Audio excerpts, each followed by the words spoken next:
Digital friends அனைவருக்கும் வணக்கம். இன்றைக்கி நம்ம டிஸ்கஸ் பண்ண போகிற டாபிக் ரியாக்டிவ் டைஸ். பேர்லேயே இருக்குது, இது வந்து ஃபைபர் கூட ரியாக்ட் ஆகி கெமிக்கல் பாண்டிங் ஃபார்ம் ஆகும் அப்படின்னு பேரை வச்சு நம்ம சொல்லலாம். ரியாக்டிவ் பாண்டிங் என்னென்ன மாதிரி டைப் ஆஃப் பாண்டிங் ஆகும் அப்படின்னா, இருக்கிறதுலே ஸ்ட்ராங்கஸ்ட் கோவேலன்ட் பாண்ட், அடுத்ததாக அயானிக் பாண்ட்.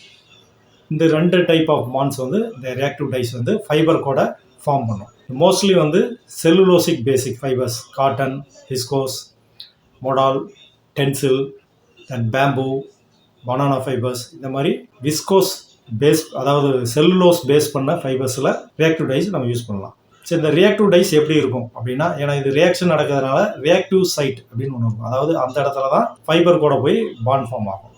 அந்த குரூப்புக்கு பேர் ரியாக்டிவ் சைட்.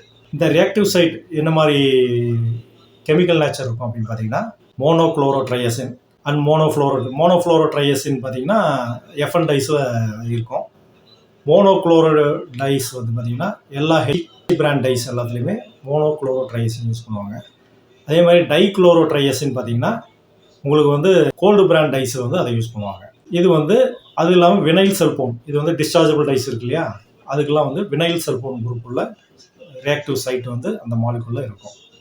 அடுத்ததாக இந்த டைஸ் வந்து கலராக இருக்கு இல்லையா, அதுக்கு ஒரு குரூப் வந்து ரெஸ்பான்சிபிளாக இருக்கும். அந்த குரூப் பேர் வந்து குரோமோஃபோர்.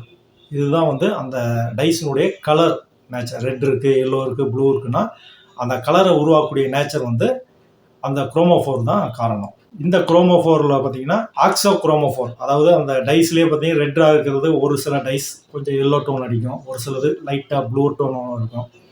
இந்த மாதிரியான ஸ்லைட் டோனல் டிஃப்ரென்ஸ் உருவாக்குறது இந்த ஆக்சோ குரோமோஃபோர். இப்போ பார்த்தீங்கன்னா ஒரு ரியாக்டிவ் சைட் வந்துருச்சு, அதாவது ரியாக்ஷன் நடக்கக்கூடிய இடம் இருக்குது. இந்த டைஸுக்கு கலர் குடிக்கூடிய குரோமோஃபோர்ஸ் இருக்குது. இதை ரெண்டையும் இணைக்கிறதுக்கு ஒரு பிரிட்ஜ் குரூப் அப்படின்னு ஒன்று இருக்கும்.